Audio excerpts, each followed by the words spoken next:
मेरा रूममेट खुद को नंबर 1 रिच टॉप गिफ्टर बनकर दिखाता है। वो फ्रेशमैन ग्रुप चैट में दावा करता है कि उसने कैंपस बेल को 5 लाख युआन के गिफ्ट भेजे हैं और सब उस पर यकीन भी कर लेते हैं। फिर सब उसके आगे पीछे घूमने लगते हैं जैसे वो कोई सेलिब्रिटी हो। जब मैं उस पर सवाल उठाता हूँ तो वो बोलता है बस जल रहा है मुझ। यहाँ तक कि कैंपस बेल भी मुझे घूर कर बोलती है तेरे जैसा गरीब लूजर क्या जाने, दम है तो खुद भेज के दिखा। मैं उस अकाउंट को देखता हूँ जिससे मैंने उसे पैसे भेजे थे, हल्का सा ठंडा हंसता हूँ और तुरंत अंडर एज रिफंड वाला बटन दबा देता हूँ। फ्रेशमैन ग्रुप चैट में मेरा रूममेट ईथन एक स्क्रीनशॉट डालता है जिसमें वो कैंपस बेल विवियन को गिफ्ट्स भेज रहा होता है। कैप्शन में लिखता है विवियन को एक और पीके बैटल जिताने में हेल्प करो। जो ग्रुप अभी तक शांत था वो अचानक फट पड़ता है। अरे इसका अवतार देखो, बिल्कुल सेम है नंबर 1 टॉप गिफ्टर वाला। होली क्रैप, क्या तुम वही रिच गाय हो जिसने सिर्फ 2 हफ्तों में विवियन को 5 लाख युआन भेज दिए? ओ माय गॉड, मैं सोच रहा था ये वेल आखिर आया कहाँ से और निकला हमारा ही जूनियर। तुम रिच भी हो और हैंडसम भी। सोच रही हो कौन लकी लड़की तुम्हें डेट करेगी? Obviously Vivian. दोनों परफेक्ट मैच है। ईथन ने उसे इतने गिफ्ट्स भेजे हैं, पक्का दोनों एंड अप साथ ही करेंगे। एक अनरीचेबल गॉडेस और एक रिच एयर, क्या परफेक्ट कपल है। तभी विवियन ग्रुप में मैसेज डालती है ईथन मैंने अभी तुम्हें ऐड किया। उसका मैसेज आते ही पूरा चैट और भी पागल हो जाता है। नोटिफिकेशंस लगातार पॉप होने लगते हैं। उस शोर की वजह से मेरा ध्यान लाइव स्ट्रीम से हट जाता है जो मैं देख रहा था। मैं लेजीली मैसेजेस पर नजर डालता हूँ और मेरी भौएं सिकुड़ जाती हैं। ईथन के स्क्रीनशॉट में सच में उसने विवियन को 500 युआन वाला हॉट एयर बलून भेजा था और उसका अवतार भी नंबर 1 टॉप गिफ्टर से सेम था। लेकिन प्रॉब्लम ये की मैं अपना टिकटॉक ऑल्ट अकाउंट खोलता हूँ, अगर वो नंबर 1 टॉप गिफ्टर है तो फिर मैं कौन हूँ? उस शोर मचाते हुए ग्रुप में मैं एक मैसेज भेजता हूँ तुम लोग गलत समझ रहे हो, इसका बस अवतार सेम है टॉप गिफ्टर जैसे। जैसे ही मैं मैसेज भेजता हूँ ग्रुप कुछ पल के लिए शांत हो जाता है। फिर ईथन एक स्वेट ड्रॉप इमोजी भेजता है क्या तुम मुझ पर डाउट कर रहे हो? उसे गुस्सा होते देख बाकी लोग तुरंत उसकी साइड लेने लगते हैं। मैंने अभी टॉप गिफ्टर का प्रोफाइल चेक किया, आईपी इसी सिटी का है और हमारे स्कूल से लिंक्ड है। इतना कोइंसिडेंस कैसे हो सकता है? पक्का ईथन ही है। वैसे ये बंदा है कौन? बेकार की बातें कर रहा है, बस जल रहा है क्योंकि ईथन रिच और हैंडसम है और अब विवियन भी उसे पसंद करती है। ये देखकर ईथन तुरंत रिप्लाई करता है ये मेरा रूममेट है एडन, डॉम में बहुत एटीट्यूड दिखाता है, हमेशा खुद में रहता है, वियर्ड एंटी सोशल पर्सनैलिटी है, कोई इसके साथ हैंग आउट नहीं करना चाहता। उसके इतना बोलते ही पूरा ग्रुप मेरा मजाक उड़ाने लगता है। ओ तो ये तुम्हारा रूममेट है, तभी इतना जेलस। ईथन संभल के रहना, ऐसे लोग सबसे ज्यादा प्लॉटिंग करते हैं। डोंट वरी, हमारा ईथन इतना रिच है कि उसे ऐसे लूजर से डरने की जरूरत नहीं। और वैसे भी हम सब ईथन के साथ हैं, अगर इसने कुछ भी किया तो छोड़ेंगे नहीं। एग्जैक्टली, बस एक फ्रेंडलेस लोनर है। फिर ईथन बोलता है हे गाइस इतना हार्श मत बनो, एडन बस थोड़ा शो ऑफ करता है, एयर्स मारता है। अब मेरे पास तुम जैसे अच्छे दोस्त हैं तो मैं ऐसे सीरियसली नहीं लेता। जिसे वो शो ऑफ बोल रहा था वो बस इतना था कि सेमेस्टर की शुरुआत में उसने मुझे साथ खाने और क्लास जाने के लिए बुलाया था और मैंने पोलाइटली मना कर दिया था। सच ये था कि मैंने बाकी रूममेट से भी थोड़ी दूरी रखी थी। मैंने एक्सप्लेन भी किया था कि फैमिली वर्क की वजह से मैं कैंपस पर कम रहता हूँ, जानबूझकर अवॉइड नहीं कर रहा। लेकिन ईथन मेरी रिजेक्शन से इंसल्ट फील कर बैठा और तभी से मौका मिलते ही मुझे मॉक करता रहता था। ऐसे बात करता है जैसे इसके फैमिली $1 बिलियन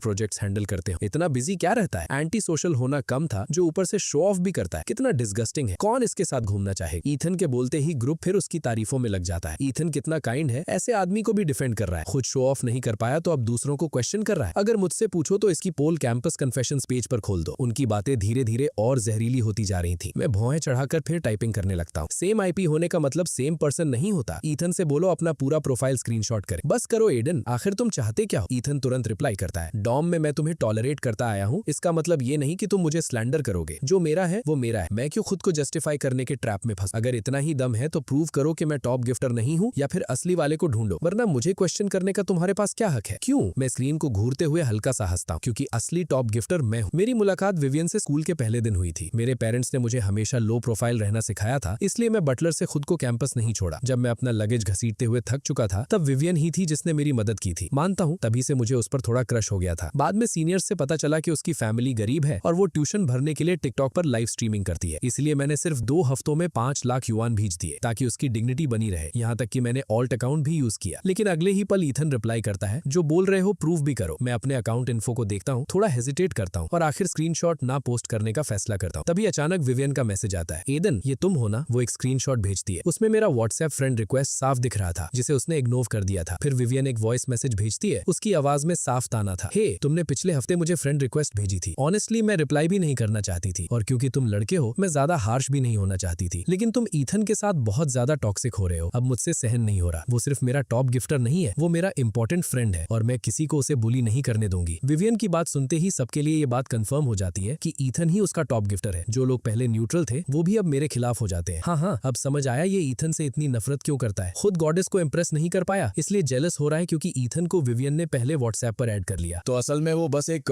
क्रीपी स्टॉकर निकला जो शैडोज में छुपकर बैठा रहता है। तुम जैसे आदमी की ईथन से कंपैरिजन भी कैसे हो सकती है? वो रिच है, आउटगोइंग है, विवियन ने उसे ऐड किया, तुम्हें नहीं। दिमाग खराब हो गया क्या? विवियन विवियन का मैसेज पढ़कर मैं कुछ पल के लिए फ्रीज हो जाता हूँ। वो जिस बात की तरफ इशारा कर रही थी वो ओरिएंटेशन एक्टिविटी के समय की थी, जब एकेडमिक एडवाइजर ने मुझे सैंपल फाइल लेने के लिए उसे व्हाट्सएप पर ऐड करने को कहा था। मैंने उसे 2 बार रिक्वेस्ट भेजी थी और उसने दोनों बार इग्नोर कर दिया था। बाद में जब मैंने उसे गिफ्ट्स भेजने शुरू किए तब उसने खुद टिकटॉक डीएम में मुझसे व्हाट्सएप मांगा था, लेकिन अपनी आइडेंटिटी रिवील होने के डर से मैंने रिप्लाई नहीं किया। उसकी बातें अब काफी हार्श थी, लेकिन सेमेस्टर की शुरुआत में उसने मेरी हेल्प की और मुझे उस पर हल्का क्रश भी था, इसलिए मैं खुद को रोक लेता हूँ। मैं ग्रुप में स्क्रीनशॉट एक्सपोज नहीं करता, इंस्टेड मैं विवियन को प्राइवेट मैसेज भेजता हूँ, मुझे तुमसे कुछ जरूरी बात करनी है, प्लीज मेरी फ्रेंड रिक्वेस्ट एक्सेप्ट कर लो। विवियन का रिप्लाई आने से पहले ही ईथन बीच में कूद पड़ता है। एक बार ऐड नहीं कर पाई तो अब मेरे सहारे उसके करीब जाने की कोशिश कर रहा है। तुझे सच में लगता है कि विवियन तुझे ऐड कर लेगी तो कुछ हो जाएगा? इतना बोलकर वो विवियन की तरफ मुड़ता है। उसे ऐड मत करना, ये आदमी बहुत विशियस है। एक बार मैंने इससे अपना टेक आउट लाने को कहा था और खाने के बाद मुझे डायरिया हो गया। मुझे लगता है इसने खाने में कुछ मिलाया था। ये सुनते ही पूरा ग्रुप फिर रिएक्ट करने लगता है। होली क्रैप, ये तो कोल्ड ब्लडेड निकला। क्या ये विवियन को ऐड करके उसके और ईथन के बीच फूट डालना चाहता है? विवियन, इसके झांसे में मत आना, हमें ईथन के लिए स्टैंड लेना होगा। अरे टेंशन मत लो, एक तरफ वो रिच एयर है जिसने एक बार में 5 लाख युआन भेज दिए और दूसरी तरफ ये क्रीपी स्टॉकर जिसके पास आंखें हैं, उसे पता है किसे चूज करना है। आखिरकार विवियन का रिप्लाई आता है, तुम्हें ऐड करूं ताकि फिर वही बकवास सुनूं कि ईथन टॉप गिफ्टर नहीं है। तुम जैसे जेलस लोगों की बातें मैं बहुत सुन चुकी हूँ। तुम्हें लगता है मैं बिलीव कर लूंगी? मैं तुरंत टाइपिंग करता हूँ। तुम मानो या ना मानो, चेक करोगी तो खुद समझ जाओगी। दफा हो जाओ, तुम्हारे जैसे आदमी के पास क्या प्रूफ होगा? बस मुझे फ्रेंड बनाने के एक्सक्यूजेस बना रहे हो। मैं कभी ईथन पर डाउट नहीं करूंगी। हमारा बॉन्ड इतना कमजोर नहीं है कि तुम तोड़ दो। और वैसे भी अगर ईथन टॉप गिफ्टर नहीं है तो क्या तुम हो? तुम्हें पता भी है 5 लाख युआन कितने होते हैं? तुम जैसे ब्रोक लूजर ने शायद जिंदगी में इतना पैसा देखा भी नहीं होगा। उसकी तीखी बातों पर मैं गहरी सांस लेता हूँ। लाइव स्ट्रीम्स पर विवियन हमेशा हम्बल रहती थी। हर बार जब मैं गिफ्ट्स भेजता था वो सॉफ्टली बोलती थी, इतना मत भेजो, अपने खाने और कपड़ों के लिए बचा लो। इसी वजह से और पहली मुलाकात की वजह से मैं हमेशा उसे स्वीट और मॉडेस्ट लड़की समझता था, लेकिन अब मुझसे सहा नहीं जाता। मैं फिर टाइपिंग करता हूँ। तो आखिरी बार पूछ रहा हूँ, ऐड कर रही हो या नहीं? मेरा गुस्सा देखकर विवियन पूरी तरह इंपेशेंट हो जाती है। नहीं, अगर इतना ही दम है तो मुझे भी 5 लाख युआन भेज दो, फिर सोचूंगी तुम्हें ऐड करने के बारे में। ये 5 लाख अफोर्ड करेगा? इससे तो 50 रुपए भी नहीं निकलेंगे। काश अभी इसका फेस देख पाते। ईथन एक स्मर्किंग इमोजी भेजता है। दुर्भाग्य से तुम लोग देख नहीं सकते, लेकिन मैं अभी डॉम वापस जा रहा हूँ। लाइव ब्रॉडकास्ट करूंगा इसका अगली फेस। आधे घंटे बाद डॉम का डोर खुलता है और ईथन एरोगेंस के साथ अंदर आता है। एडन, अब समझ आया ना असली क्लाउन कौन है? तू मुझे एम्बैरेस करना चाहता था लेकिन खुद एम्बैरेस हो गया। उसकी बातें सुनकर मैं धीरे से फोन नीचे रख देता हूँ और बिना एक्सप्रेशन के उसकी तरफ देखता हूँ। तुमने झूठ बोला है, तुम टॉप गिफ्टर हो ही नहीं। ईथन की स्माइल एक पल के लिए जम जाती, लेकिन फिर वो फिर से अकड़ में आ जाता है। सिर्फ तुम्हारे कह देने से मैं फेक नहीं हो जाता। हम सेम डॉम में रहते हैं, लेकिन मैं बस लो प्रोफाइल रहता हूँ। इसका मतलब ये नहीं कि मैं गरीब। वो तुरंत फोन निकालता है और एक वॉइस मैसेज भेजता है, विवियन, मैं भी डॉम वापस आया हूँ और तुम्हारा वो स्टॉकर फिर मुझे परेशान कर रहा है। सिर्फ 10 सेकंड बाद विवियन कॉल कर देती है। ईथन स्पीकर ऑन कर देता है। विवियन की इरिटेटेड आवाज रूम में गूंजती है। ईडन, अगर तुमने ईथन को फिर परेशान किया ना तो मुझे अपने पावर यूज करने पर मजबूर मत करना। उसकी बात सुनकर मैं भौएं सिकोड़ लेता हूँ। उसके पास आखिर कौन सी पावर थी? लेकिन वीकेंड आते आते मुझे उसका जवाब मिल जाता है। खाली कॉन्फ्रेंस रूम में मैं नोटिस बोर्ड को घूर रहा था। कम्युनिटी सर्विस क्लब की रोस्टर लिस्ट से मेरा नाम काट दिया गया था। मेरा चेहरा ठंडा पड़ जाता है। मुझे क्यों हटाया जा रहा है? मैं गुस्से से पूछता हूँ। मैं लगातार 2 एक्टिविटीज अटेंड कर चुका हूँ, दोनों बार टॉप रेटिंग्स मिली थी। बस एक और इवेंट बाकी था रिपोर्ट कंप्लीट करने के लिए। अब मुझे हटाने का कोई सेंस नहीं बनता। विवियन सामने कैप्टन सीट पर बैठी थी। वो इरिटेट होकर सिर उठाती है। तुम्हारा कैरेक्टर खराब है। कम्युनिटी सर्विस क्लब की कैप्टन होने के नाते मैं तुम जैसे लोगों को डिपार्टमेंट की रेपुटेशन खराब नहीं करने दूंगी। बाकी मेंबर्स को भी ग्रुप चैट वाली घटना पता चल चुकी थी। वो सब मुझे डिस्गस्ट भरी नजरों से देखने लगते हैं। ओह, तो तुम वही बिटर स्टॉकर एडन हो? मुझे नहीं पता था तुम हमारे डिपार्टमेंट में भी हो। सोचने की जरूरत ही क्या है, साफ है ये यहाँ विवियन के पीछे आया है। कितना ग्रोस है। कम्युनिटी सर्विस क्लब कोई डेटिंग ग्राउंड नहीं है। मैं उनकी जहरीली बातें इग्नोर करता हूँ और लिस्ट में ईथन का नाम दिखाते हुए पूछता हूँ, तो फिर मेरे सारे प्रीवियस अचीवमेंट्स उसके नाम पर क्यों डाले गए हैं? विवियन मुझे घूरते हुए बोलती है, क्योंकि मैं कैप्टन हूँ, फाइनल डिसीजन मेरा होता है। और वैसे भी तुमने ईथन को बहुत बुली किया था। तुम्हें उस पर इतना ओ करते हो कि तुम्हें अपनी जगह उसे कॉम्पनसेशन में दे देनी चाहिए। उसके इतना बोलते ही बाकी मेंबर्स भी बोलने लगते हैं। कैप्टन तुम्हें रिमूव ना भी करती तब भी हम तुम्हारे साथ टीम अप नहीं करना चाहते। इसका ब्लेम ईथन पर मत डालो। वो इतना रिच है कि चाहे तो किसी को पैसे देकर कम्युनिटी सर्विस करवा सकता है। उसे तुमसे कुछ चुराने की जरूरत नहीं। एग्जैक्टली, हमारे लिए तो ऑनर की बात है कि वो हमारे साथ पार्टिसिपेट कर रहा है। तुम अपनी जगह उसे दे दो। अब निकलो यहाँ से। शर्म नहीं आती? अगले ही पल वो लोग मुझे कॉन्फ्रेंस रूम से बाहर धक्का देकर निकाल देते हैं। हॉलवे में ईथन आर्म्स क्रॉस्ड करके खड़ा था। चेहरे पर स्मर्क स्माइल थी। निकाल दिया ना, मैंने पहले ही वार्निंग दी थी। मुझे क्रॉस करने का यही नतीजा होता है। ईथन की बात खत्म होते ही विवियन भी बाहर आ जाती है और उसका हाथ पकड़ लेती है। इसके साथ टाइम वेस्ट क्यों कर रहे हो? वो ईथन को अपने साथ खींच कर ले जाने लगती है। उनकी पीछे जाते हुई ठंडी पीठ को देखते हुए मैं बोलता हूँ, विवियन, ऐसे अपनी पावर अब्यूज कर रही हो, डर नहीं लगता कि मैं एकेडमिक एडवाइजर को बता दूं? विवियन कुछ पल के रुकती है, फिर बिना पीछे मुड़े ताने भरी आवाज में बोलती है, तुम्हें लगता है एडवाइजर तुम्हारी बात मानेगा या मेरी? ऊपर से स्कूल में तुम्हारी रेपुटेशन पहले ही ट्रैश बन चुकी है, कोई तुम्हारे लिए बोलेगा भी नहीं। ईथन काइंड और जेनरस है, वो ये सब डिजर्व करता है। मैं बस उसका फेवर रिटर्न कर रही। Favour return? उसके ये वर्ड सुनकर मैं ठंडी हंसी छोड़ देता हूँ, आंखें घुमाता हूँ और उनसे बहस करना बंद कर देता हूँ। मैं फोन निकालता हूँ, अपना ऑल्ट अकाउंट खोलता हूँ, फिर अपनी 8 साल की छोटी बहन की इन्फॉर्मेशन जल्दी से वेरीफाई करके under age refund request file कर देता हूँ। पहले मुझे हमेशा लगता था कि जो पैसा मैंने भेजा वो गिरे हुए पानी जैसा है, गया तो गया। गया। ज्यादा से ज्यादा मैं विवियन को आगे गिफ्ट्स भेजना बंद कर देता, लेकिन अब जब उसका असली चेहरा सामने आ चुका था तो 5 लाख भले मेरे लिए ज्यादा ना हो, पर मैं उसे क्यों रखने दूं? रिफंड रिव्यू में टाइम लगने वाला था, लेकिन मुझे कोई जल्दी नहीं थी। जैसे ही विवियन को नोटिफिकेशन मिलेगा, मेरे खिलाफ पहली सारी रूमर्स खुद टूट जाएंगे। अभी ईथन जितना ज्यादा उछल रहा था, बाद में उतनी ही बुरी तरह गिरेगा। दूसरी तरफ विवियन ईथन के साथ हैप्पीली बात कर रही थी। ईथन, इस वीकेंड मेरा गिल्ड टूर्नामेंट है, मेरे लिए बहुत इंपॉर्टेंट है, तुम सपोर्ट करने आओगे ना? उसकी आंखों में उम्मीद साफ दिख रही। वो टिकटॉक पर टॉप गिफ्टर वाले अकाउंट को काउंटलेस डीएम्स भेज चुकी थी, लेकिन कभी रिप्लाई नहीं मिला। उसे हमेशा डर रहता था कि इतना बड़ा वेल कहीं अगली बार वापस ना आ जाए, लेकिन अब जब उसे लग रहा था कि वो वेल उसके पास ही है, तो अब वो आराम से उसे मिल कर सकती। लेकिन उसकी उम्मीद के उलट ईथन की नजरें हिलने लगती हैं। शायद इस वीकेंड मेरे पास टाइम ना हो, देखते हैं। विवियन उसका हाथ दबाती, मुझे यकीन है तुम आओगे। तुम नहीं चाहोगे ना कि मैं उन स्नॉबी स्ट्रीमर से हार जाऊं? अगर मैं ये जीत गई तो स्ट्रीमिंग कम कर दूंगी और तुम्हारे साथ ज्यादा टाइम बिताऊं। वो सजेस्टिव विंक करती। ईथन का चेहरा लाल हो जाता है। वो एडन जितना हैंडसम नहीं था, लेकिन अगर वो विवियन के साथ हो गया तो इसका मतलब उसने एडन को हरा दिया। यही सोचकर वो तुरंत बोल पड़ता है, ठीक है, टेंशन मत लो, मैं जरूर आऊंगा। डॉम वापस आकर मैं अपने ऑल्ट अकाउंट का डैशबोर्ड चेक करता है। रिफंड अभी भी रिव्यू में था। मैं लॉग आउट करने ही वाला था कि एक डायरेक्ट मैसेज दिखता है, हे, मैं भी विवियन का फैन हूँ, उसका इस वीकेंड गिल्ड टूर्नामेंट है, तुम हमेशा की तरह उसे सपोर्ट करोगे ना? मेरा इनबॉक्स मैसेजेस से भरा पड़ा था। नॉर्मली मैं ऐसे मैसेजेस इग्नोर करता था, खासकर विवियन वाले, लेकिन इस प्रोफाइल पिक्चर को देखकर मेरे होठों पर ठंडी हंसी आ जाती है। ये तो ईथन है। मैं बिना एक सेकंड वेस्ट किए उसका अकाउंट ब्लॉक कर देता हूँ। वीकेंड पर मैं बस डॉम में आराम कर रहा था। ईथन जो नॉर्मली बाहर घूम घूम कर फ्लॉन्ट करता रहता था, आज पहली बार डॉम में ही रुका हुआ था। इस बार वो मुझे टॉन्ट नहीं कर रहा था, इंस्टेड वो फोन कसकर पकड़े एंजाइटी में इधर उधर घूम रहा। ठीक 7 बजे वो विवियन की लाइव स्ट्रीम खोलता है और उसका चेहरा कागज की तरह सफेद पड़ जाता है। ये कैसे हो सकता है? मैसेज क्लियरली सीन दिखा रहा था, फिर वो आया क्यों नहीं? कहीं कुछ हो तो नहीं गया? वो फिर मेरे ऑल्ट अकाउंट को डीएम भेजने जाता है, लेकिन तभी उसे पता चलता है कि उसे ब्लॉक किया जा चुका है। ईथन इतना फ्यूरियस हो जाता है कि फोन तोड़ने का मन करने लगता है। तभी उसका फोन रिंग करता है। वो घबराकर उठाता है और विवियन की एंग्शियस आवाज आती, ईथन, तुम मेरी लाइव स्ट्रीम में क्यों नहीं हो? मैं हारने वाली हूँ। अभी मेरे पास कुछ काम है। क्या? हमने पहले टाइम तय किया था ना? अभी कौन सा काम आ गया? अगर मैं हार गई तो बाकी बिग टिपर्स से गिफ्ट्स मंगवा लो। नहीं, वो इनफ नहीं है। ईथन, क्या तुम अपना प्रॉमिस भूल गए? ईथन दांत भींचते हुए मेरी तरफ रिजेंटफुल नजर डालता है, फिर बोलता है, कुछ नहीं हो सकता, मेरे पुराने अकाउंट में कुछ इशू आ गया है। ऐसा करते हैं, मैं दूसरे अकाउंट से गिफ्ट्स भेज देता हूँ। इतना बोलकर वो जल्दी से कॉल काट देता है। कोई ऑप्शन ना होने पर ईथन अपना असली टिकटॉक अकाउंट खोलता है और विवियन की स्ट्रीम में जाता है। दर्द भरे चेहरे के साथ वो अपने पूरे महीने की लिविंग एक्सपेंस टॉप अप कर देता है और विवियन को एक रॉकेट गिफ्ट भेजता है। एक रॉकेट की एनिमेशन मुश्किल से 10 सेकंड चलती है। थैंक्स ईथन, कितने जेनरस हो, विवियन स्वीट आवाज में बोलती है। इसके बाद चैट तुरंत एक्सप्लोड हो जाती है। वाओ, नंबर 1 टॉप गिफ्टर दूसरे अकाउंट से आया है। अब बाकी छोटे लोग साइड हो जाओ, अब शुरू होगा असली वेल शो। स्क्रीन पूरी गिफ्ट इफेक्ट से भरने वाली है। ऑसम। विवियन भी एक्साइटमेंट से इंतजार करने लगती है, लेकिन 30 सेकंड, फिर 1 मिनट गुजरता है और ईथन कुछ नहीं भेजता। जैसे जैसे पीके बैटल का टाइमर नीचे गिरता है, विवियन की स्माइल टूटने लगती है। ईथन, और गिफ्ट्स क्यों नहीं भेज रहे? इस अकाउंट में पैसे नहीं है तो टॉप अप करो ना, अभी भी 3 मिनट बचे हैं, तुम कर सकते हो। अभी मैं बिजी हूँ। बात। विवियन का चेहरा वहीं फ्रीज हो जाता है। तो मेरे गिल्ड टूर्नामेंट का क्या? तुमने प्रॉमिस किया था, क्या अब अपना वर्ड भी तोड़ दोगे? उसने गिल्ड में बोस्ट किया था कि आज वो 10 लाख तक कमाएगी। ईथन इरिटेट होकर बोलता है, क्या गिफ्ट्स ना भेजने से हम दोस्त नहीं रहे? मुझे लगता था तुम इतनी मनी हंग्री नहीं हो। ईथन सोच रहा था कि विवियन उसे मनाने लगेगी, लेकिन जैसे ही कोई दूसरा वेल गिफ्ट्स भेजना शुरू करता है, विवियन तुरंत उसी को बटर अप करने लगती है। गुस्से में ईथन स्ट्रीम बंद कर देता है और फोन जोर से स्लैम कर देता है। मैं ये सब देख रहा था और हंसी रोक नहीं पा रहा था। जो तुम्हारा है वही तुम्हारा रहेगा, जो नहीं है वो एक ना एक दिन एक्सपोज हो ही जाता है। ईथन तुरंत भड़क उठता है, तुम क्या जानो, मैं बस उसे टेस्ट कर रहा था, ऐसा नहीं कि मैं अफोर्ड नहीं कर सकता। वो खुद वापस आकर मुझे मनाएगी, तुम जैसे लूजर की तरह उसके पीछे नहीं घूमूंगा। और सच में आधे घंटे बाद विवियन खुद कॉल करती है, हालांकि उसकी आवाज अभी भी एनॉयड थी। ईथन, तुम्हें इतना चाइल्डिश नहीं होना चाहिए था, आज मैं बहुत बुरी तरह हार गई, उसमें मेरी क्या गलती? तुम ऐसे डेस्परेट लग रही थी जैसे तुम्हें सिर्फ मेरे पैसे से मतलब। एडन के सामने मेरी इंसल्ट हो गई। अब उसने क्या कहा? वो मेरा मजाक उड़ा रहा था, बोल रहा था कि मेरे पास ऑफर करने के लिए सिर्फ पैसा है। ईथन इरिटेटेड होकर बोलता है। विवियन तुरंत उसे मनाने लगती है, अरे उसकी बकवास पर ध्यान मत दो, मैं तुम्हारे साथ सिर्फ पैसे की वजह से नहीं हूँ, वरना अभी तुम्हें कोक्स क्यों कर रही होती? वो बस तुमसे जेलस है, हम दोनों को खुश नहीं देख सकता, मैं उसके खिलाफ तुम्हारा बदला लूंगी। वक्त तेजी से गुजरता है और जल्द ही महीने के एंड रिव्यू का दिन आ जाता है। कम्युनिटी सर्विस क्लब की कैप्टन होने के नाते विवियन रिप्रेजेंटेटिव स्पीकर बनकर स्टेज पर जाती है। स्टेज पर जाने से पहले वो मुझे एक जहरीली नजर से देखती है और मेरे दिल में एक बैड फीलिंग उठती है। और सच में स्पीच के दौरान वो बिना हेजिटेशन के बोलती है, हमारे डिपार्टमेंट का एडन बहुत खराब कैरेक्टर वाला इंसान है, उसका बिहेवियर भी बेहद बुरा है। मैं रिक्वेस्ट करती हूँ कि उसके एंड सेमेस्टर ऑनर्स क्वालिफिकेशन को रिवोक कर दिया जाए। इसके उलट एडन काइंड और जेनरस है, साथ ही एक शानदार टीम प्लेयर। मेरा मानना है कि ये ऑनर किसी डिजर्विंग स्टूडेंट को मिलना चाहिए। उसकी बात खत्म होते ही नीचे बैठे मेंबर्स भी उसकी हाँ में हाँ मिलाने लगते हैं। टीचर्स मुझे ज्यादा नहीं जानते थे, लेकिन विवियन के लिए उनके दिल में सॉफ्ट कॉर्नर था, क्योंकि वो गरीब थी और अपनी ट्यूशन खुद भरती थी। थोड़ी डिस्कशन के बाद टीचर्स भी विवियन की बात मान लेते हैं और मेरी ऑनर्स क्वालिफिकेशन कैंसिल कर देते हैं। मैं ठंडी नजरों से विवियन को देखता हूँ। विवियन, अगर तुम्हें अपनी पावर अब्यूज करना इतना पसंद है तो मैं स्टूडेंट काउंसिल छोड़ देता हूँ। मैं शुरू से ही ऑनर्स के लिए स्टूडेंट काउंसिल ज्वाइन किया था। लो प्रोफाइल रहकर टीचर्स पर अच्छा इंप्रेशन डालना चाहता था। ना तो मैं अपनी फैमिली बैकग्राउंड का रौब दिखाना चाहता था, ना चाहता था लोग सिर्फ उसी वजह से मुझे रिस्पेक्ट दें। लेकिन इसका मतलब ये नहीं कि मैं किसी का पंचिंग बैग। मेरा गुस्सा देखकर विवियन स्नीयर करती है। क्या तुम मुझे थ्रेटन कर रहे हो? तुम्हें सच में लगता है कि तुम्हारे जाने से स्टूडेंट काउंसिल पर कोई फर्क पड़ेगा? तुम खुद को बहुत ज्यादा इंपॉर्टेंट समझते हो। ईथन आंखें घुमाते हुए बोलता है, तो चले जाओ ना, एक एडन जाएगा, एक मैं मिल जाऊंगा। सबको पता है कौन बेटर चॉइस है। बाकी मेंबर्स भी तुरंत बोलने लगते हैं, ऑब्वियसली हम ईथन को चुनेंगे। वो उस शेडी आदमी से कहीं बेहतर है जो बस लोगों पर सवाल उठाना जानता है। पैसों की बात अलग भी रखो, ईथन खुद भी एक्सीलेंट है। मैं ये सुनकर ठंडी हंसी छोड़ देता हूँ। पैसों की बात अलग रखो, क्या ये लोग सच में ऐसा कर सकते थे? तभी मेरा फोन वाइब्रेट करता है। मैं कैजुअली निकाल कर देखता हूँ, your under age refund request has been approved, the money will be refunded to your account shortly. उसी समय विवियन स्पीच खत्म करके सर ऊंचा किए स्टेज से नीचे उतरती है। लेकिन जैसे ही वो अपनी सीट पर वापस आती है, उसका फोन लगातार वाइब्रेट होने लगता है। मैसेजेस की बारिश शुरू हो चुकी थी। मीटिंग चल रही थी, इसलिए वो फोन निकाल नहीं पाती, बस साइलेंट कर देती है। स्पीच के बाद वोटिंग शुरू होती है और ईथन लगभग यूनानिमस वोट से मुझे हराकर जीत जाता है। तभी पब्लिक रिलेशंस डिपार्टमेंट का एक लड़का भौहें चढ़ाकर बोलता है, मुझे लगता है तुम लोग थोड़ा अनफेयर हो रहे हो। एडन ने कोई गलती नहीं की, हर इवेंट में एक्टिव रहा है। उसके ऑनर्स छीनकर ईथन को देना सीधा बुलिंग है। विवियन उसे साइड आई देकर स्नियर करती है, ये कम्युनिटी सर्विस क्लब का मामला है, तुम्हें बीच में बोलने का क्या हक है? तभी दूसरा लड़का कोल्ड टोन में बोलता है, मैं पीआर डिपार्टमेंट का कैप्टन हूँ, अब है मुझे हक। किसी को मेरी साइड लेते देख ईथन का चेहरा उतर जाता है। विवियन पैसिव अग्रेसिव टोन में बोलती है, अगर तुम्हें उसकी इतनी चिंता है तो उसे अपने पीआर डिपार्टमेंट में ले जाओ, वैसे भी वो कम्युनिटी सर्विस क्लब छोड़ ही रहा है। पीआर कैप्टन तुरंत बोलता है, ठीक है हम रिक्रूट करेंगे। फिर वो मेरी तरफ मुड़ता है, एडन क्या तुम पीआर डिपार्टमेंट ज्वाइन करना चाहोगे? अगर तुम ऐसे ही डेडिकेटेड रहे तो इस सेमेस्टर ऑनर्स के लिए मैं तुम्हारा नाम खुद रेकमेंड करूंगा। मेरे पास मना करने की कोई वजह नहीं थी। मैं मुस्कुराकर तुरंत एक्सेप्ट कर लेता हूँ। ये देखकर कम्युनिटी सर्विस क्लब वाले फिर मॉक करने लगते हैं, वाह पीआर डिपार्टमेंट ने इसे रिक्रूट कर लिया, अब मजा आएगा। तुम्हारे डिपार्टमेंट में वैसे ही इतने लड़के हैं, कहीं सब इसके जैसे सिंप ना बन जाए। ऐसे बैड कैरेक्टर वाले इंसान के साथ रहोगे तो रेपुटेशन खराब हो जाएगी। ईथन स्मग फेस बनाकर बोलता है, इन लोगों की बातों पर ध्यान मत दो, मीटिंग के बाद मैं सबको मिल्क टी पिलाऊंगा। वाओ जैसा एक्सपेक्टेड था, रिच हेयर कितना जेनरस है। Thanks Ethan, community service club में तुम्हारा होना ब्लेसिंग है। विवियन भी मुस्कुरा देती है। ईथन का रिच और जेनरस दिखना इनडायरेक्टली उसे भी फायदा पहुंचा रहा था। उसे लग रहा था कि थोड़ी और मेहनत करके वो ईथन से और पैसे निकलवा लेगी और पिछली गिल्ड टूर्नामेंट वाली इंसल्ट भी रिकवर कर लेगी। मीटिंग खत्म होने के बाद कम्युनिटी सर्विस क्लब वाले मिल्क टी का इंतजार करते हुए रूम में ही रुक जाते हैं। वहीं पीआर डिपार्टमेंट वाले अगले हफ्ते के इवेंट की क्विक मीटिंग के लिए बैठते हैं। मैं नेचुरली पीआर टीम में जाकर बैठ जाता हूँ। ये देखकर विवियन फोन निकालते हुए स्नियर करती है, फेंस सिटर। लेकिन अगले ही पल जैसे ही वो अपने फोन की स्क्रीन देखती है, उसकी आंखें फ्रीज हो जाती हैं। उसका व्हाट्सएप अलग अलग स्ट्रीमर्स और ग्रुप चैट से भरा हुआ था और इस वक्त सारे ग्रुप्स एक्सप्लोड हो चुके थे। ऑपरेशंस टीम, यहाँ तक कि मैनेजर भी उसे लगातार मैसेजेस पर मैसेजेस भेज रहे थे। विवियन ये क्या हुआ? तुम्हारे नंबर 1 टॉप गिफ्टर ने अंडर एज रिफंड क्यों फाइल किया? क्या तुम उसे खुश नहीं रख पाई? क्या तुमने उसे ऑफेंड कर दिया? पूरे 5 लाख युआन रिफंड हो गए। तुम्हें पता है इसका गिल्ड पर कितना बड़ा असर पड़ेगा? जो छोटे स्ट्रीमर्स तुम्हारे साथ पीके कर रहे थे उनके अकाउंट्स तक बैन हो गए। गिल्ड ने तुम्हें प्रमोट करने में इतना पैसा लगाया था, अब रिफंड हो गया तो हायर अप्स को क्या जवाब दोगी? प्लेटफॉर्म रिवॉर्ड्स भी नहीं मिलेंगे, इसकी रिस्पॉन्सिबिलिटी तुम्हें लेनी पड़ेगी। एंडलेस मैसेजेस उसकी स्क्रीन पर फ्लड होने लगते हैं। विवियन की आंखों के आगे अंधेरा छाने लगता है। मिस टीना आप मजाक कर रही हैं ना? दूसरी तरफ से टीना गुस्से में फट पड़ती है, मजाक? कंपनी को पैसे लौटाने के लिए तैयार हो जाओ। विवियन को यकीन ही नहीं होता, उसका चेहरा पूरी तरह ग्रिम हो जाता है। कांपते हाथों से वो स्ट्रीमिंग डैशबोर्ड खोलती है। बैंक कार्ड लिमिट की वजह से उसने अभी तक अर्निंग्स विड्रॉ नहीं की थी और जो गिफ्ट्स मैंने उसे भेजे थे, जिनमें से उसे 2 लाख युआन से ज्यादा मिले थे, वो सब गायब हो चुके थे। बैलेंस में सिर्फ 8 युआन बचे थे। वो झटके से सर उठाकर ईथन को घूरती है। ईथन इस वक्त सबको मिल्क टी बांट रहा था और सबसे आखिर में एक्स्ट्रा टॉपिंग्स वाला कप लेकर शर्माते हुए विवियन के पास आता है। सीनियर आपके लिए स्पेशल वाला लिया है, बहुत टेस्टी है। लेकिन विवियन कप नहीं लेती, उसकी आवाज घोड़े जैसी भारी हो चुकी थी। तुमने रिफंड क्यों फाइल किया? ईथन ब्लैंक होकर उसे देखने लगता। हाँ? डम मत बनो, विवियन गुस्से में चिल्लाती। अंडर एज रिफंड को रिव्यू होने में टाइम लगता है, मतलब तुमने ये काफी पहले फाइल किया था? इतना कहकर वो अपना फोन सीधे ईथन के चेहरे पर ठूस देती। स्क्रीन पर साफ लिखा था, you have refunded gifts worth ₹2,46,888 yuan. Ethan की स्माइल उसी पल जम जाती, उसकी आंखें इधर उधर घूमने लगती हैं और वो हकलाने लगता है, सीनियर मुझे भी नहीं पता, शायद किसी बच्चे ने गलती से कर दिया होगा, मैं वापस जाके चेक करता हूँ। लेकिन विवियन अब इंतजार करने वाली नहीं, उसके फोन पर लगातार मैसेजेस ब्लास्ट हो रहे थे। अभी चेक करो, अगर गलती है तो तुरंत पूरे 5 लाख वापस भेजो। लेकिन ईथन के पास 5 लाख कहाँ से आते? वो असली वेल था ही नहीं। ईथन को हेजिटेट करते देख विवियन अचानक उसका फोन छीन लेती। उसे पासवर्ड पता था, इसलिए वो तुरंत टिकटॉक ऐप खोल देती और अगले ही पल उसके चेहरे पर हॉरर छा जाता। ईथन का अवतार और आईपी भले टॉप गिफ्टर से मैच कर रहा था, लेकिन उसके अकाउंट में रिफंड का कोई रिकॉर्ड नहीं। विवियन का चेहरा पूरी तरह विकृत हो जाता है। तुमने मुझसे झूठ बोला? ईथन घबराकर फोन वापस छीनने की कोशिश करता है, लेकिन अब बहुत देर हो चुकी। वो बस विवियन के बदलते चेहरे को देखता रह जाता है। मैंने तुम्हारे लिए क्या क्या नहीं किया? एडन को खुद अपने हाथों से गिराया, यहाँ तक कि तुम्हें अपने क्रेडिट्स और ऑनर्स क्वालिफिकेशन तक दे दिए, और तुम में इतनी हिम्मत थी कि वेल बनकर मुझे बेवकूफ बनाओ? ईथन तुम्हारी औकात कैसे हुई? उसकी आवाज इतनी तेज थी कि पूरा कॉन्फ्रेंस रूम शांत हो गया। सब लोग मीटिंग छोड़कर ड्रामा देखने लगे। तभी पीआर डिपार्टमेंट वाला लड़का हंस पड़ा, तुमने इसकी हर बात पर भरोसा कर लिया। तुम जैसी लड़की तो इलाज के बाद भी ड्रूल करेगी। बाकी पीआर डिपार्टमेंट वाले भी जोर जोर से हंसने हंसने लगी। हमें लगा था तुम्हें वेल मिल गया, निकला कुछ भी नहीं। इतना अपसेट क्यों हो रही हो? ये सारे डर्टी ट्रिक्स तो तुम्हारे ही थे ना विवियन, मनी हंग्री कहीं। अब पता चला कि बेवकूफ बनी हो तो असली रंग बाहर आ गया। शायद उनकी बातें बहुत हार्श थी, या शायद विवियन का अचानक बदला हुआ बिहेवियर ईथन से सहा नहीं गया। उसकी आंखें तुरंत लाल हो जाती। मुझे गालियां क्यों दे रही हो? मैंने कब कहा था कि मैं वेल हूँ? तुम लोगों ने खुद मान लिया। और क्या मैंने तुम्हें फोर्स किया था वो सब करने के लिए? मैंने भी तुम्हें बहुत गिफ्ट्स भेजे थे, अपना पूरा महीने का लिविंग एक्सपेंस तक दे दिया, लेकिन विवियन अब कंट्रोल खो चुकी। तुम्हारे वो पॉकेट चेंज 5 लाख के सामने कुछ भी नहीं है। अगर मुझे लगता कि तुम टॉप गिफ्टर नहीं हो तो क्या मैं तुम्हें घास भी डालती? कभी आईने में खुद को देखा है? ईथन पूरी तरह एक्सप्लोड हो जाता है। तुम्हें मुझे इंसल्ट करने का क्या हक है? तुम खुद कौन सी अच्छी इंसान हो? बस वेल से पैसे निकलवाने वाली फ्रॉड हो। तुम मुझसे बेटर कैसे हुई? कम से कम मैंने वेल बनकर सिर्फ तुम्हारे करीब आने की एक्टिंग नहीं। अब सोचता हूँ मैंने तुम्हारे लिए जो कुछ किया उससे घिन आती, लेकिन विवियन के दिमाग में अभी सबसे बड़ा डर कुछ और था। उसे समझ नहीं आ रहा था कि आखिर उसने असली वेल को नाराज कैसे कर दिया। कोई ऐसा इंसान जो सिर्फ 2 हफ्तों में 5 लाख भेज सकता था, वो आगे और भी ज्यादा भेज सकता था। आखिर कहाँ गलती हो गई? तभी कॉन्फ्रेंस रूम के दरवाजे से एक आदमी की आवाज आती, एक्सक्यूज मी, यहाँ मिस्टर एडन कौन है? पूरा ड्रामा मजे से देख रहा मैं आराम से खड़ा हो जाता हूँ। मैं हूँ फॉर्च्यून पवेलियन से, आपका ऑर्डर आया, यहीं सर्व कर दें। उसके इतना बोलते ही कम्युनिटी सर्विस क्लब समेत पूरा रूम डिसबिलीफ में जम जाता है। What the hell? Fortune pavilion? उस रेस्टोरेंट का मिनिमम स्पेंड ही 10,000 युआन है। वहाँ प्लेन बॉइल्ड रेडिश की एक प्लेट 1800 युआन की आती है। एडन वहाँ से ऑर्डर कर सकता है? मैं उनकी शॉक नजरों को इग्नोर करके पीआर कैप्टन की तरफ देखता हूँ। हम यहाँ खा सकते हैं? कैप्टन ब्लैंक फेस के साथ सिर हिलाता है। हाँ। मैं कैजुअली सर्वर को अंदर आने का इशारा करता हूँ। अगले ही पल कॉन्फ्रेंस रूम का दरवाजा खुलता है और एक के बाद एक 8 सर्वर्स अंदर आते हैं। फूड की क्वालिटी मेंटेन करने के लिए हमने रेस्टोरेंट की ओरिजिनल टेबलवेयर भी प्रोवाइड की है, उसका एक्स्ट्रा चार्ज लगेगा। ये रहे आपके 8 dishes, enjoy your meal. Total bill 98,000 yuan है। बिल आपकी ईमेल पर भेज दिया गया है। मैं बिना एक्सप्रेशन बदले जवाब देता हूँ, ठीक है, खाने के बाद पेमेंट कर दूं। Thank you for ordering esteemed VIP customer. अगर कुछ चाहिए हो तो कॉल करिएगा। पूरा रूम स्टंड होकर मुझे सर्वर से कैजुअली बात करते देख रहा था। एक एक करके फॉर्च्यून पवेलियन के सिग्नेचर डिशेस सामने सजने लगे। मैं कैजुअली बोलता हूँ, ये मील मुझे एक्सेप्ट करने के लिए पीआर डिपार्टमेंट के लिए थैंक्स। मेरी आवाज सुनकर सब रियलिटी में वापस आते हैं। पीआर डिपार्टमेंट वाले अभी भी शॉक में थे, लेकिन कम्युनिटी सर्विस क्लब वाले पूरी तरह एक्सप्लोड हो जाते हैं। होली क्रैप, ईडन के पास इतना पैसा है, लगभग 1 लाख का खाना ऐसे कैजुअली। अब हाथ में पकड़ी मिल्क टी का टेस्ट भी खराब लग रहा है। ईथन वेल नहीं था क्या? फिर उसने हमें सिर्फ लेमन वाटर जैसा चीप मिल्क टी क्यों पिलाया? क्या वो बस प्रिटेंड कर रहा था? उसने खुद एडमिट भी कर लिया। तो असली वेल कौन है? Under age refund? आखिर कैप्टन विवियन ने किसे ऑफेंड कर दिया? तभी किसी की धीमी आवाज निकल, कहीं असली वेल ईडन तो नहीं? वो वर्ड सुनते ही पूरा community service club dead silent हो जाता है। ईथन तुरंत चिल्लाता है, नो वे, ईडन बस एक डेस्परेट लूजर है। इतने समय से मैं उसका रूममेट हूँ, मुझे नहीं पता होगा? क्या वो रिच है? तभी कोई कोल्ड टोन में जवाब देता है, तो क्या तुम रिच हो? उसने अभी 1 लाख सिर्फ खाने पर खर्च कर दिए, और रिफंड भी शायद इसलिए फाइल किया क्योंकि तुम लोगों ने उसे इरिटेट कर दिया। उनकी बातें सुनते ही विवियन रियलिटी में वापस आती है। उसके दिमाग में लगातार नो वे, इम्पॉसिबल घूम रहा था। लेकिन अगर सच में ऐसा हुआ तो उसका चेहरा पूरी तरह सफेद पड़ जाता है। वो धीरे धीरे मेरी तरफ बढ़ती, एडन मुझे तुमसे बात करनी, बाहर चलो। वो मुड़कर चलने लगती है, लेकिन कुछ कदम बाद रियलाइज करती है कि मैं उसके पीछे आया ही नहीं। मैं पूरी खुशी से खाना खाने में बिजी था। एडन, एटीट्यूड मत दिखाओ, मुझे सच में तुमसे बात करनी है। उसकी आंखों में जलती हुई बेचैनी देखकर पीआर कैप्टन मेरी कोहनी मारता है, अरे ये तुम्हें बुला रही है क्या? मैं बिना सिर उठाए जवाब देता हूँ, मुझे तो कुछ सुनाई नहीं दिया। कुत्ते के भौंकने जैसी आवाज जरूर आ रही थी। कैप्टन, आपको सुनाई दी? हाँ बिल्कुल, डॉग बार्किंग। विवियन का चेहरा काला पड़ जाता है। वो मुश्किल से अपना पेशेंस कंट्रोल करती है और धीमी आवाज में पूछती है, अगर तुम मेरे टॉप गिफ्टर थे तो पहले बताया क्यों नहीं? उसके दिल में अभी भी उम्मीद थी कि मैं डिनाई कर दूं, लेकिन मैं उसकी उम्मीद तोड़ देता हूँ। अगर पहले बता देता तो ये अगली ट्रू फेस कैसे देख पाता? मेरी बात सुनते ही विवियन और ईथन दोनों के चेहरे एक साथ बदल जाते हैं। इम्पॉसिबल, मुझे कैसे पता नहीं चला? लेकिन अब मुझ में उनसे बहस करने की भी इच्छा नहीं बची। रिफंड का पैसा ऑलरेडी मेरे अकाउंट में आ चुका था। उन दोनों के सामने मैं टिकटॉक खोलता हूँ और बिना हेजिटेट किए अकाउंट डिलीट कर देता हूँ। नो, मत डिलीट करो एडन, विवियन घबराकर चिल्लाती है। मैंने जो कुछ भी तुम्हारे साथ किया वो सब ईथन के भड़काने पर किया था। वो मेरी असली फीलिंग्स नहीं थी। बस एक बार और मुझ पर ट्रस्ट करो, प्लीज रिफंड कैंसिल कर दो। फिर वो अचानक ईथन की तरफ मुड़ती है, सब तुम्हारी गलती है बास्टर्ड, झूठ पर झूठ बोलकर सबके बीच ट्रबल क्रिएट किया। हमारा डिपार्टमेंट तुम्हारे जैसे इंसानों को एक्सेप्ट नहीं करता। अभी लिख लो यहाँ से। ईथन की आंखें गुस्से से लाल हो जाती हैं। वो कुछ बोलने के लिए आगे बढ़ता है, लेकिन विवियन तुरंत लोगों से उसे बाहर निकलवा देती है। फिर वो मेरी तरफ मुड़ती है, अब खुश हो एडन? मुझे पता है तुम मुझे पसंद करते हो, वरना इतने गिफ्ट्स नहीं भेजते। अब से मैं सिर्फ तुम्हारे साथ अच्छा बिहेव करूंगी। क्या हम फिर से शुरू नहीं कर सकते? मैं उसकी आगे बढ़ी हुई हैंड को देखकर डिस्गस्ट से भौएं सिकुड़ लेता हूँ। तुम बहुत डिस्गस्टिंग। तुम्हें क्या लगता है तुम मेरे फ्रेंड बनने के लायक हो? पहले जो गिफ्ट्स भेजे थे वो बस फन के लिए थे। ये मत सोचो कि तुमने सच में मेरा अटेंशन पकड़ लिया था। पैसे रिफंड हो चुके हैं, अब तुम्हारा और मेरा कोई लेना देना नहीं। मुझे परेशान करना बंद करो और दफा हो जाओ। मैं उठकर जाने लगता हूँ। पीछे से विवियन की आवाज आती है, एडन गुस्से में कुछ भी बोल लो, लेकिन क्या तुम सच में मुझे छोड़ सकते हो? मुझे पता है तुम बस टैंट्रम थ्रो कर रहे हो। मैं तुमसे पैचअप करने की कोशिश कर रही हूँ। सबके सामने मुझे एम्बैरस मत करो। मैं हंस पड़ता हूँ। मैं रिच हूँ, मैं जिसे चाहूँ गिफ्ट्स भेज सकता हूँ। तुम में ऐसा क्या स्पेशल है जिसे मिस करो? विवियन का टेम्पर फिर भड़क उठता है, क्या पैसा ही सब कुछ होता है? मैं कैंपस बेल हूँ, एक कैप्टन भी। मेरी लाइव स्ट्रीम्स में बिग टिपर्स की कमी नहीं है। अपने आप को इतना ऊपर मत समझो। मैं तुम्हें रिस्पेक्ट देकर पैचअप करना चाहती थी, लेकिन तुम हद से ज्यादा पुश कर रहे हो। मैं ठंडी आवाज में जवाब देता हूँ, हाँ बोरिंग लगने लगा है। रिफंड के बाद काफी प्रॉब्लम्स आ रही है ना? क्यों ना अपने बाकी बिग टिपर्स से हेल्प मांग लो? तुम बस फेक इनोसेंट फ्लावर हो जो मर्दों के पैसों पर जीती है। इतना राइट राइटर्स बनने की हिम्मत आती कहाँ से है? केक भी चाहिए और खाना भी है। विवियन गुस्से से कांपने लगती है। एडन, तुम्हारी बातें बहुत विशियस है। क्या तुम्हें लगता है मेरी कोई डिग्निटी नहीं? मैं बिना एक्सप्रेशन बदले जवाब देता हूँ, तो अपनी डिग्निटी उठाओ और निकल जाओ। तुम्हारे बिना भी मैं परफेक्टली फाइन हूँ। और तुम ये मत सोचो कि पैसे होने से जो चाहो कर सकते हो। देख लेंगे। जल्द ही ये खबर पूरे फ्रेशमैन क्लास में फैल जाती है कि असली वेल मैं था। जिन्होंने पहले मुझे इंसल्ट किया था वो सब अब अपोलोजाइज करने लगते हैं। हमसे गलती हो गई एडन, प्लीज हमसे नाराज मत हो। सब ईथन की गलती थी। उसने इतनी डिस्गस्टिंग लाइफ कैसे बना ली? अब सोचो वो एडन के सामने कितना स्मग बनता था। खुद असली क्लाउन निकला। वंडर कर रहा हूँ विवियन अभी कैसी होगी। पक्का रिग्रेट में डूबी होगी। और सच में उस वक्त विवियन अपनी एजेंसी में बुरी तरह डांट खा रही। तुम्हें लगता है रिफंड के बाद बात खत्म हो गई? कंपनी ने तुम्हें पैकेज करने में इतना पैसा लगाया, पुराने इवेंट्स के बोनसेस भी सब वापस भरना पड़ेगा, वरना लॉ सूट फेस करना पड़ेगा। विवियन ऑलमोस्ट रोने वाली आवाज में बोलती है, मिस टीना, मैं बस एक गरीब स्टूडेंट हूँ। मैं 2 लाख युआन कहाँ से लाऊंगी? टीना कोल्डली जवाब देती है, वो टॉप गिफ्टर तुम्हारे सेम स्कूल में है ना? क्या उसे फिर से बटन अप नहीं कर सकती? अगर मैं तुम्हारी जगह होती और कोई रिच यंग हैंडसम लड़का मुझ में इंटरेस्टेड होता तो मैं उसे खुश करने के लिए कुछ भी करती। समझ नहीं आता तुम इतनी एटीट्यूड क्यों दिखा रही हो? विवियन का चेहरा स्याही की तरह डार्क हो जाता है। हाल के दिनों में वो ऐसी बातें कई बार सुन चुकी थी। क्या उसे सच में एडन के सामने झुकना पड़ेगा? दूसरी तरफ ईथन की हालत भी अच्छी नहीं थी। कम्युनिटी सर्विस क्लब से निकाला जाना तो छोटी बात थी, असली प्रॉब्लम ये थी कि उसके फेक वेल बनने और लोगों को मेरे खिलाफ भड़काने की बात सबको पता चल चुकी थी। जिन लोगों को उसने पहले मेरे खिलाफ इस्तेमाल किया था वही अब कैंपस कन्फेशंस पेज पर उसे ब्लास्ट कर रहे थे। स्कूल में चलते वक्त लोग उसे देखकर फुसफुसाते थे। कैंटीन में खाना लेते समय कोई जानबूझकर उसकी ट्रे गिरा देता। ईथन हर वक्त डर में जीने लगा था। आखिर एक सुबह स्टडी सेशन के दौरान जब किसी ने जानबूझकर उसकी किताबों पर पानी डाल दिया तो उसका पेशेंस टूट गया। साइलेंट क्लासरूम में ईथन अचानक खड़ा होता है और गुस्से में मेरी तरफ बढ़ता है। एडन, तुम विशियस बास्टर्ड, मुझे छोड़ क्यों नहीं रहे? मेरे चेहरे पर धीरे धीरे क्वेश्चन मार्क बन जाता है। उसकी आंखें पूरी तरह ब्लड शॉट थी। अगर तुम्हारी वजह ना होती तो लोग मेरे साथ ऐसा बिहेव क्यों करते? मैंने बस थोड़ी सी तुम्हारी इंपर्सनेशन की थी। तुम्हारा कुछ लूज भी नहीं हुआ। इतने हार्श क्यों हो रहे हो? मैं हंस पड़ता हूँ। मैंने कुछ किया ही नहीं तो हार्श कैसे हुआ? ईथन अपना हाथ दिखाता है। देखो मेरा हाथ पूरा लाल पड़ गया है। अगर तुम ना होते तो उनमें मुझे टारगेट करने की हिम्मत कहाँ से आती? मैं कोल्डली बोलता हूँ, तुम डिजर्व करते हो। ईथन फिर चिल्लाने की कोशिश करता है लेकिन आसपास की विस्पर्स बढ़ने लगती है। हर नजर हॉस्टिलिटी से भरी थी। उसे खुद पता था कि वो गलत है, इसलिए वो अचानक हर्ट एक्सप्रेशन बना लेता है। मुझे सच में अपनी गलती का एहसास है। एडन, हम क्लासमेट्स हैं, क्या तुम इसे यहीं खत्म नहीं कर सकते? श्योर, मैं कैजुअली सिर हिला देता हूँ। ईथन की आंखें चमक उठती हैं। सच? मैं स्माइल करता हूँ। तो अभी कैंपस कन्फेशंस पेज पर जाओ, फिर यही मेरे सामने घुटनों पर बैठकर 3 बार बोलो कि तुम गलत थे, तब मैं तुम्हें फॉरगिव कर दूंगा। ईथन का चेहरा इंस्टेंटली अगली हो जाता है। क्या तुम मेरा मजाक उड़ा रहे हो? मैं ऐसा कभी नहीं करूंगा। मैं किताब उठाकर कामली बोलता हूँ, तो फिर निकल जाओ। ह्यूमिलिएशन से भरा ईथन अब वहां रुक नहीं पाता, लेकिन जैसे ही वो जाने लगता है पीछे से कोई उसे जोर से धक्का देता है। उसका वेस्ट डेस्क से टकराता है और दर्द से उसका चेहरा सफेद पड़ जाता है। वो गाली देने ही वाला था कि एक ठंडी फीमेल वॉइस उसे रोक देती है। ईथन, फिर से एडन को बुली करने की कोशिश कर रहे हो? अब वो मेरी प्रोटेक्शन में है। किसने तुम्हें उसे कर्स करने की परमिशन दी? मैं एक्सप्रेशनलेस होकर सिर घुमाता हूँ और देखता हूँ कि विवियन कॉन्फिडेंट फेस के साथ मेरे सामने खड़ी है। कुछ पल के लिए मैं साइलेंट रह जाता हूँ। विवियन तुरंत ईथन को साइड में ढकेलती है और मेरे सामने खड़ी हो जाती है। अब तुम्हें क्या चाहिए? पिछली बार की बातें काफी हार्श नहीं थी क्या? इस बार उसका एक्सप्रेशन और टोन दोनों पहले से काफी सॉफ्ट थे, ऑलमोस्ट फ्लैटरिंग। एडन, मैंने वापस जाकर बहुत सोचा। पहले मैं समझ ही नहीं पाई कि असल में अपर हैंड किसके पास था। मैं बहुत फुल ऑफ माई सेल्फ थी। I am sorry. क्या तुम मुझे ये ऑनर दोगे कि मैं तुम्हें डिनर ट्रीट कर सकूं ताकि प्रॉपर्ली माफी मांग सकूं? मैं हल्की सी आवाज निकालता हूँ। कहा, मैं खाने को लेकर बहुत पिकी हूँ। विवियन का एक्सप्रेशन तुरंत फ्रीज हो जाता है। पिकी? उसने मुझे कभी कैफेटेरिया में पिकी होते नहीं देखा था। ऊपर से उसने तो बस कैजुअली डिनर बोल दिया था। उसके पास अब मुश्किल से थोड़ा पैसा बचा था, अगले महीने के लिविंग एक्सपेंसेस तक के लिए नहीं। अब वो मुझे डिनर कैसे देगी? लेकिन अब बात मुंह से निकल चुकी थी, वापस नहीं ली जा सकती। विवियन दांत भींचकर एक 4 स्टार होटल का नाम लेती है। मैं काफी देर तक उसे घूरता रहता हूँ। वो धीरे धीरे नर्वस होने लगती है। तभी मैं कैजुअली सिर हिला देता हूँ। ठीक है, आज शाम 6 बजे आ जाऊंगा। विवियन तुरंत विक्टोरियस स्माइल दे देती है। उसे पहले से पता था कि मैं उसे पसंद करता हूँ। मैं उसे इतने आसानी से छोड़ नहीं सकता, और अगर वो सही से खेल जाए तो मुझे वापस अपने साइड करना उसके लिए मुश्किल नहीं होगा। आज रात कुछ 1000 खर्च होंगे, लेकिन कोई बात नहीं। एक बार मैं फिर से उसके कंट्रोल में आ गया तो वो मुझसे दोबारा गिफ्ट्स निकलवा सकती। फिर पैसों की चिंता कैसी? उसके दिमाग में पूरा कैलकुलेशन चल रहा था। लेकिन तभी मैं कैजुअली पूछता हूँ, फ्रेंड्स ला सकता हूँ? विवियन 1 सेकंड के लिए फ्रीज हो जाती है। अंदर से उसका मैं मना कर रहा था, लेकिन अपने फ्यूचर रिच लाइफस्टाइल के लिए वो दांत भींचकर मुस्कुरा देती है। श्योर, तुम्हारे फ्रेंड्स मेरे फ्रेंड्स। इतना बोलकर वो जल्दी से वहां से निकल जाती है, जैसे डर हो कि कहीं मैं अपना माइंड चेंज न कर दूं। जाते जाते उसके चेहरे पर स्मग फ्यूचर फैंटेसी साफ दिख रही थी, लेकिन मेरे दिमाग में कुछ और चल रहा था। फ्री फूड खुद चलकर आ रहा है तो मना क्यों करूं? क्लास खत्म होते ही मैं पीआर डिपार्टमेंट ग्रुप में मैसेज डाल देता हूँ, आज शाम 6 बजे इंटरनेशनल होटल, विवियन की तरफ से ट्रीट, सब आना। बाकी लोग कंफ्यूज हो जाते हैं, लेकिन कैप्टन, जिसे सच्चाई पता थी, खुशी से ग्रिन कर देता है। विवियन पे कर रही है तो आज उसे पूरा निचोलेंगे, एक एक पैसा निकलवाएंगे। ओह, समझ गया। फिर कोई हंसते हुए बोलता है, अगर विवियन ट्रीट दे रही है तो कम्युनिटी सर्विस क्लब कैसे मिस कर सकता है? Got it. मैं जाकर उन्हें भी बता देता हूँ कि captain Vivian team building dinner दे रही है। खबर बहुत तेजी से फैल जाती है। शाम 6 बजे जब सब होटल के सामने इकट्ठा होते हैं तो विवियन 20 से ज्यादा लोगों को देखकर वहीं जम जाती है। उसका एक्सप्रेशन किसी पेंट पैलेट जैसा कलरफुल हो चुका था। 20+ लोग मिलकर पूरे 3 टेबल्स भर देते हैं और फिर सब ऐसे खाना शुरू करते हैं जैसे जिंदगी में कभी कुछ खाया ही ना हो। जो डिश सबसे एक्सपेंसिव होती वही ऑर्डर होती। विवियन चाहे जितना खुद को कंट्रोल करे, उसकी आंखों में रिसेंटमेंट साफ दिख रहा, लेकिन मेरे सामने वो फट नहीं सकती थी, इसलिए फोर्स्ड स्माइल के साथ पूछती है, एडन चलो सब भूल जाते हैं, रिफंड कैंसिल कर दोगे ना? मैं उसकी तरफ देखता तक नहीं, सीधे सर्वर की तरफ मुड़कर बोलता हूँ, 2 और लॉबस्टर प्लेट्स। विवियन का चेहरा तुरंत डार्क पड़ जाता है। जब सब लोग पेट भरकर खाना खत्म कर लेते हैं तब उसके हाथ में 13,000 युआन का बिल था। उसे ऐसा लग रहा था जैसे दिल निचोड़ लिया गया हो। ये पैसे भी उसने उधार लेकर अरेंज किए थे, अगर वापस नहीं कर पाई तो खत्म थी। डिनर के बाद हम होटल से बाहर निकलते हैं। विवियन जानती थी कि किसी भी हालत में उसे मुझसे रिफंड कैंसिल करवाना होगा। वो मेरा रास्ता रोककर इस बार थोड़ा हार्ड टोन में बोलती है, ठीक है एडन, तुमने खाना खा लिया, मेरी सिंसियोरिटी भी देख ली, अब रिफंड कैंसिल कर सकते हो। मैं ब्लैंक फेस से उसकी तरफ देखता हूँ। कौन सा रिफंड? वही 5 लाख युआन वाला। वो ऑलमोस्ट चिल्ला पड़ती है, तुमने माइनर रिफंड करवाया था लेकिन अकाउंट डिलीट कर दिया ना, पैसे अभी भी है, मैं आज रात लाइव स्ट्रीम करूंगी, बस दोबारा भेज देना। मैं हल्की हंसी के साथ पूछता हूँ, मैं तुम्हें पैसे दोबारा क्यों भेजूं? तुम और ईथन पहले मेरे पीछे पड़े हुए थे, अब मैं खुद दौड़कर तुम्हें पैसे क्यों दूं? लेकिन मैंने अपॉलॉजी दी, तुम्हें डिनर भी ट्रीट किया। उसका गुस्सा बढ़ता देखकर मैं आसमान की तरफ 45 डिग्री एंगल में बोलता हूँ और फिलोसॉफिकल टोन में बोलता हूँ, हर सॉरी का जवाब इट्स ओके नहीं होता। विवियन की आंखें धीरे धीरे अंधेरी होने लगती है। आखिरकार उसे समझ आ जाता है कि मैं शुरू से उसे खेल रहा था। तुम मेरे साथ खेल रहे थे, अगर रिफंड कैंसिल नहीं करना था तो इतने लोगों को लेकर क्यों आए? एडन, ये सब तुमने जानबूझकर किया ना? हाँ, जानबूझ। विवियन का चेहरा गुस्से से राख जैसा पड़ जाता है। उसका सीना जोर जोर से उठने लगता है, लेकिन इतने लोगों के बीच वो कुछ कर नहीं सकती थी, इसलिए वो गुस्सा दबाकर बोलती है, अगर तुम रिफंड कैंसिल नहीं करोगे तो बिल पे करो। 13,000 युआन है। मैं इनोसेंट फेस बनाता हूँ, लेकिन तुमने कहा था ट्रीट है इसलिए सब लोग आए, अगर खुद पे करना होता तो कोई आता क्या? ये सुनते ही बाकी लोग भी तुरंत बोल पड़ते हैं, हाँ कैप्टन विवियन, आपने खुद कहा था ट्रीट है, इतनी पेटी मत बनो। विवियन इतना गुस्सा हो चुकी थी कि जैसे खून थूक देगी। उसी पल उसे फाइनली रियलाइज होता है कि उसमें मेरे साथ वाली ब्रिज पूरी तरह जला दी। Aiden bastard! वो गुस्से में हाथ उठाकर मुझे मारने दौड़ती है, लेकिन अगले ही सेकंड कई लोग बीच में आ जाते हैं। अरे अरे, पब्लिक में लड़ाई अच्छी बात नहीं। टेंशन बढ़ती देखकर मैं कैप्टन से कैजुअली बोलता हूं, खड़े क्या हो? विवियन पब्लिक में मारपीट कर रही है, पुलिस बुलाओ, सिविल डिस्प्यूट है। पुलिस आकर उसे लेक्चर देती है, फिर वार्निंग देकर छोड़ देती है, लेकिन जैसे ही वो स्टेशन से बाहर निकलती है उसका फोन फिर एक्सप्लोड होने लगता है। मिस विवियन, आप पर 23,000 युआन का डेट पेंडिंग है, तीसरी तारीख तक पेमेंट ना होने पर क्रेडिट स्कोर अफेक्ट होगा। हेलो मिस विवियन, हमारी फर्म ने आपके खिलाफ 2.60 लाख युआन की लॉ सूट फाइल कर दी है, प्लीज अगले महीने की 10 तारीख तक सेटल करें। विवियन, रिसेंट मास रिफंड्स की वजह से आपका लाइव स्ट्रीम रूम बैन कर दिया गया है। विवियन, तुम्हारी माँ की बीमारी फिर बढ़ गई है, हमें अभी भी 30,000 युआन चाहिए, पैसे कब भेजोगी? एक एक डेट कलेक्शन मैसेज पढ़ते हुए उसकी आंखों के आगे अंधेरा छा जाता है, उसकी आंखों में सिर्फ डीप डिस्पेयर बचता है। दूसरी तरफ ईथन इन्फर्मरी से अपनी ब्रूज्ड वेस्ट पकड़कर बाहर निकल रहा था कि तभी उसे विवियन का कॉल आता है। वो एक्साइटेड होकर सोचता है कि शायद वो अपोलोजाइज करना चाहती है। विवियन उसे स्कूल रूफटॉप पर बुलाती है और ईथन खुशी खुशी भागा चला जाता है, लेकिन रूफटॉप पर पहुंचते ही विवियन ब्लड शॉट आइज के साथ उसका गला पकड़कर दीवार से दे मारती है। सब तुम्हारी गलती है, अगर तुम ना होते तो मैं एडन को ऑफेंड नहीं करती, मैं इस हालत में नहीं पहुंचती, अब मैं जी नहीं सकती और तुम्हें भी नहीं जीने दूंगी। ऑक्सीजन की कमी से ईथन का चेहरा बैंगनी पड़ने लगता है। वो स्ट्रगल करता है, हेल्प के लिए चिल्लाने की कोशिश करता है, लेकिन उसकी आवाज कमजोर पड़ती जाती है। तभी रूफटॉप का डोर जोर से खुलता है, सिक्योरिटी गार्ड्स अंदर घुसते हैं और बैटन्स उसकी तरफ तान देते हैं। उसे छोड़ो, ये मर्डर है, हमने पुलिस बुला ली है। लेकिन विवियन सुनती ही नहीं, उल्टा गार्ड्स की बात उसे और ज्यादा डरा देती है। वो पहले ही जिंदगी से हार चुकी थी और अगर जेल भी चली गई तो ना जी पाएगी ना मर पाएगी, इसलिए वो ईथन को पकड़कर रूफटॉप से कूदने की कोशिश करती है, लेकिन आखिरी मोमेंट पर सिक्योरिटी गार्ड्स उसे टैकल करके नीचे गिरा देते हैं। विवियन जेल भेज दी जाती है और इन सारी घटनाओं के बाद ईथन पूरी तरह मेंटल ब्रेकडाउन का शिकार हो जाता है। ज्यादा समय नहीं गुजरता, वो लीव ऑफ एब्सेंस फाइल करता है और फिर कभी उसके बारे में कोई नहीं सुनता।